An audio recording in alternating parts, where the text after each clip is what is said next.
ngayon, nagbabalik na naman po ako. At may bago na naman po tayong i-unboxing na Personalize Your Beads Accessories. So kung last time po, ang ginawa po natin is bracelet. Ngayon naman po, ang gagawin natin is necklace. So ngayon po, i-open na po natin siya para po makapag-start na po tayo. So guys, alam niyo po, nakaka-enjoy po ito gawin. Kasi po, nung una po, akala ko po mahirap kasi po, mabusisik siya. Pero po, nung nagawa ko na po, sobrang saya po. So guys, ang dami niyo po, pag gumawa po kayo nito, ang dami niyo pong pagpipilian dito. Meron po kayong gagawin na bracelet, pwede pong necklace, pwede pong singsing. So guys, i-open po muna natin to para po makapag-start po tayo. So guys, ngayon po is na-open ko na po siya. And guys, so kung mapapansin niyo po, magkaiba po yung tali niya po ngayon. Kasi po, nung last time po, ang ginamit ko po is nylon. Ngayon naman po is thread. Para siyang yung tali po ng sinulid. So, i-open ko muna po siya.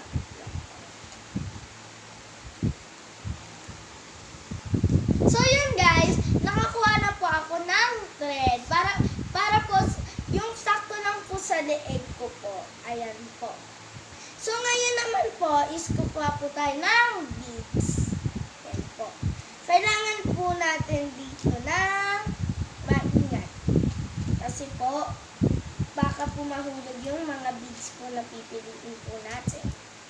Wait lang po guys, kuha lang po ako So guys, ilalak po muna natin yung dulo para po hindi po mahulog yung ilalagay nating mga beads.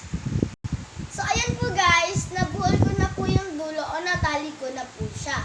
So guys, nakakuha na rin po pala ako ng mga beads. So ipapasok na lang po natin yung mga beads. Wait lang po, pasok lang po natin. Uy! So guys, sorry po kasi po nahuhulog. Pero po nabalik ko naman po siya dito. Dito na lang po tayo kukuha. So kuha lang muna po tayo. Wait lang po guys.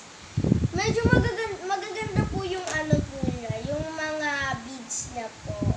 Worth it po. Kasi po magagandahan ka po.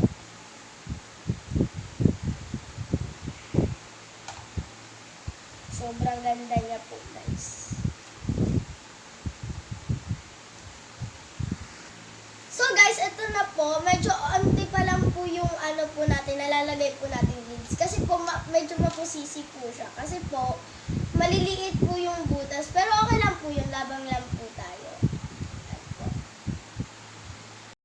So yun guys, malapit na siya matapos. Excited na po ako matapos siya. So update ko na po kayo kapag patapos na siya. So yan na siya guys. Malapit na siya matapos. Ayan. Bagay ko sa akin guys. Ganda. Yan. Guys, so tapos na siya. Pero napapansin ko, pwede po siyang pang beach. So kapag gagawa po kayo, pwede po siyang pang beach. Pero po, ilalak po muna natin siya. Yan po. Ikaw po, laki po. So guys, tapos na siya. So, isusukat ko muna siya kung bagay. Ayan, ang ganda niya guys. So guys, ngayon is iaano na naman po natin siya. Ilalabas na po natin siya.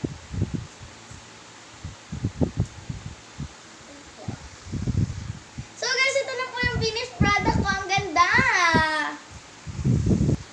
So guys, alam niyo po, malapit na po magbakasyon. Kaya po, kung ako sa inyo, humanap na po kayo ng inyong bangan. So guys, ito na po ang ating vlog for today. And ako sa inyo. And kung ako sa inyo, like, share, and subscribe. Bye-bye guys. Thank you for watching.